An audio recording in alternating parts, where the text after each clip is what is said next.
పడని వారెందరూ తెలుగుదేనందువ తెలుగుదేల ఎన్న దేశంబు తెలుగేను తెలుగు వల్ల బుండ తెలుగు కొండ ఎల్లను పులుగలో నిరగవే భాషాడి దేశ భాషలందు తెలుగు లెస్స దేశ భాషలందు తెలుగు లెస్స.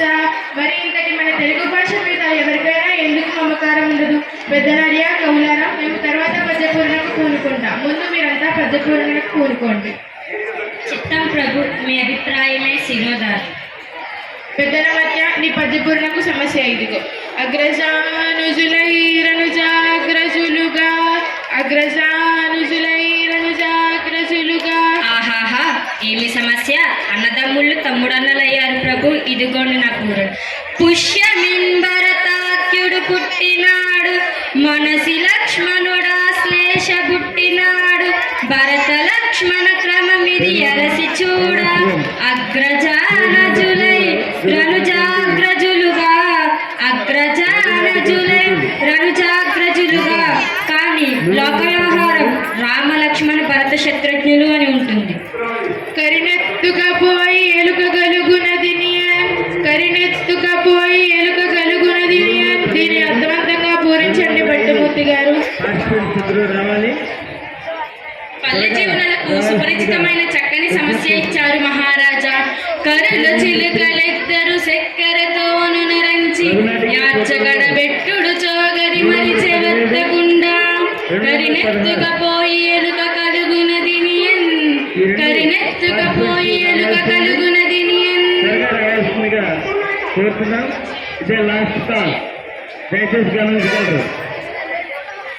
ఆహా, ఎంత అద్భుత పూరణ! ఏనుగు ఎలుకను ఎత్తుకోపోగలదా? ఆ ఎలుక ఏనుగు రంధ్రంలో పట్టున. ఆహాహా, చిలకలు ఎద్దులు మొదలైన బొమ్మలు చక్కెరతో చేసినవి. వ్యాపారి వాటిని పగలంతా అమ్మాడు. సాయంత్రం అన్ని ఎత్తిపెట్టి ఒక ఏనుగును బొమ్మని మరిచాడు. ఎలుక ఏనుగు రంధ్రంలోకి ఈడ్చుకుపోయింది. మీ భావం వినుల విందుగా ఉంది. గన సంపన్న గాడిదయ చెంగదన్న గన సంపన్న.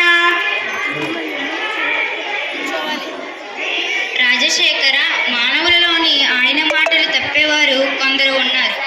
జంతువులలో దీని చూపలేం. అయిన దైవ కృపతో పూరించేదను. ఆడిన మాటను తప్పిన గాడిద కొడుకంచు తిట్టగా విని అయ్యో వీడా నా కొడుకు అని ఒక గాడిద ఏడ్చెం గదన్న ఘన సంపన్న. గాడిద ఏడ్చెం గదన్న ఘన సంపన్న. లౌకిక జీవన గమనంలో గ్రామీణ దూషణ, ఆడతప్పే జనుల హీన స్వభావాన్ని తెలుపుతూ మాట నిలబెట్టుకోవడం విలువను చాటారు. అలాగే మాట నిలబెట్టుకోలేని వారిని గాడిద కొడుకని తిట్టినప్పుడు విశ్వాసానికి మారుపేరుగా నిలిచిన గాడిద ఏడ్చింది అన్నారు. దీనిని చెప్తూ దుష్టంత రూపంలో మీ సాగిన పూరణ బల. దుచ్చటి తిమ్మన కవీంద్రుడు లోకరీతిని భీతి లేకుండా పలికారు. ఇప్పుడు మీరు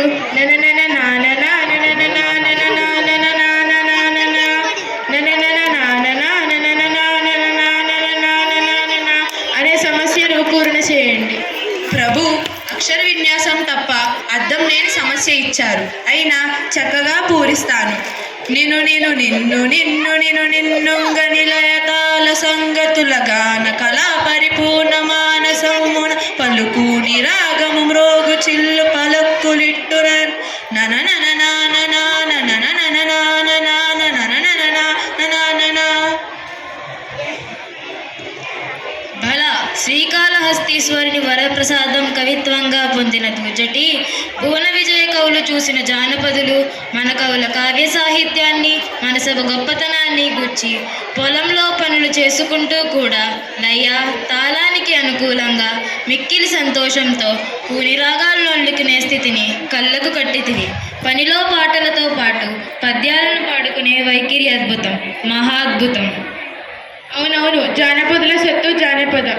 తదుపరి వంతు మీదే రామకృష్ణ. మీ పదగుంకనాన్ని మేము ఎరుగుదుము. మేక మరియు తోక అనే ఈ రెండు దత్తపదాలతో ఒక సీసపద్యం చెప్పండి. మమ్మెలిన దేవరా, నన్ను ఆదేశిస్తే కాదంటానా? ఆలకించండి మహాప్రభు.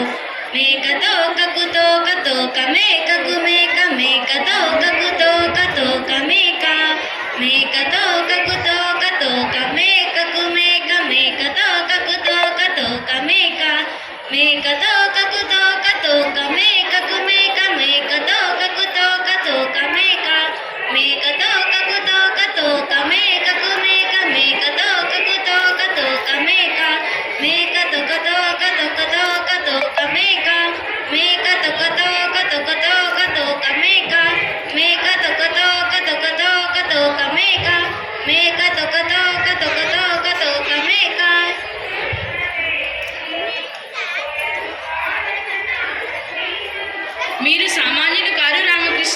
ఏమేమి మేకల కాపురి మేతకై మేకలను అడవికి తీసుకుపోతున్నాడా? ఒక మేక ముందర పోతున్నదా? ఆ మేక వెనుక మరొక మేక పోతున్నదా? మేకకు తోక వెనుక బాగాన ఉంటుంది, ఆ తోక వెనుక మరొక మేక ఉంది. ఇలా మేకల మంద పోతున్న తీరును మేక తోక అన్న దత్త పదాలతో చక్కగా చిక్కగా చెప్పారు.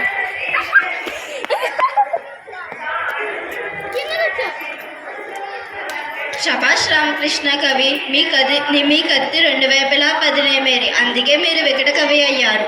రామభద్ర, తరుబరి మీదే వంతు. కొత్తకుండ, మూలముండ, పూలదండ అనే పదాలతో భారతార్థంలో ఒక పద్యం చెప్పండి. చిత్తం మహాప్రభు, రామభద్రుడైన నాకు భారతం ఇచ్చారు. పూరణ చేదురు. ఓయి గురరాజని కొడుకు గుప్తగోళ, కొండవల నుండి వినుమూల దండింక, బండంపు గెలుపు నింత పాండుల సుదుల, నూరమూన్ బూలదండ రేకెత్తు కొత్తకుండ.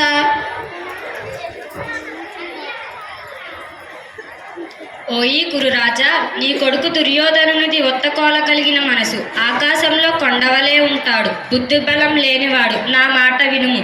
యుద్ధం వస్తే సర్వం నాశనం. సమరంలో బద్దులైన పాండవులు గెలుస్తారు, నీ కుమారులు మరణిస్తారు. పద్యం బాగుంది రామభద్ర. కొత్తకుండని రేకు వత్తకుండా అన్నారు చూడు, అద్భుతంగా ఉందయ్యా. తరువాత మీదే వంతు పింగళి సూరున. మా ఆరాధ్య దైవమైన దశావతారులను గురించి అసువుగా పద్యం చెప్పమని వేరొకరు పంపించారు. కానివ్వండి. శ్రీహరి భక్తి నికాయ శ్రీకృష్ణదేవరాయ కోరినట్లే వినిపిస్తాను.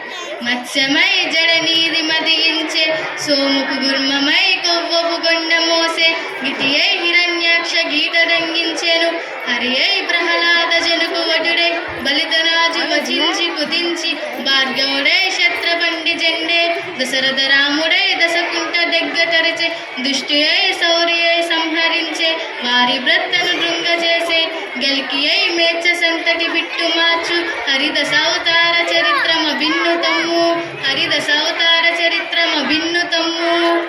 మత్స్యావతారన్న సోమకాసురుణ్ణి చంపాడు. కూర్మమై మందరగిరిని మోసి పాలసముద్రం చిలకడానికి సాయపడ్డాడు. పరశురాముడై రాజుల దర్పాల్ని కూల్చాడు. శ్రీరాముడై రావణుణ్ణి వధించాడు. శ్రీకృష్ణుడై దుష్టులను అంతం చేశాడు. బుద్ధుడై పురస్త్రీల బుద్ధిని మార్చి శివుని చేత త్రిపురాసుని చంపించాడు.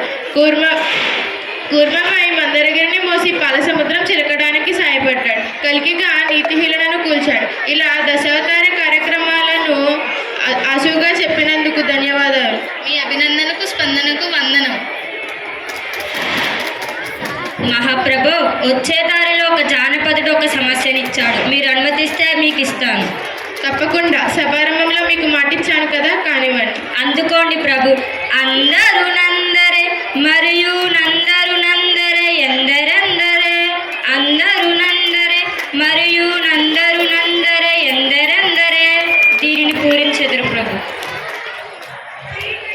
అది సంగతి. ప్రభుల వారికి ఇవ్వదగిన సమస్య. అష్టదిగ్గజ కవులారా, నా కీర్తిని దిగాంతాలకు వ్యాపింప చేయాలన్న మీ కుతూహలానికి సంతోషం. పూర్ణ చేసేదును. సంతోషం. ఆలకించండి. కొందరు పాండితీధనులు, కొందరు నాగర కుల్వదావదుల్, కొందరు చాతురి ప్రియులు, కొందరు నీతికి భూతికి సిద్ధహస్తులు, కొందరు నాయకులు మరియు కొందరు గాయకులందరందరే, అందరు నందరే మరియు నందరందరందరే. సభలో కొందరు పాండిత్యమే ధనంగా కలవారు, మరికొందరు ప్రవక్తలు, మరికొందరు నాగరికలు, చాతుర్యాన్ని ఇష్టపడేవారు మరికొందరు, నీతికి మరియు సంపదకు నీలమైన వారు మరికొందరు, నేతలు మరియు గాయకులు వారిని ఉద్దేశించి చెప్పారు. దీనిలో మన ప్రజల సాహితీ సామర్థ్యాలను గుర్తు చేస్తూ అందరూ అందరే అనడం వల్ల ఎవరికి వారే గొప్ప అని అర్థం. కవు పండితులారా, మీ పద్యపూర్ణ గానంతో మా మనసెంతో మురిసింది. సభకు స్వస్తి. కృతజ్ఞతలు.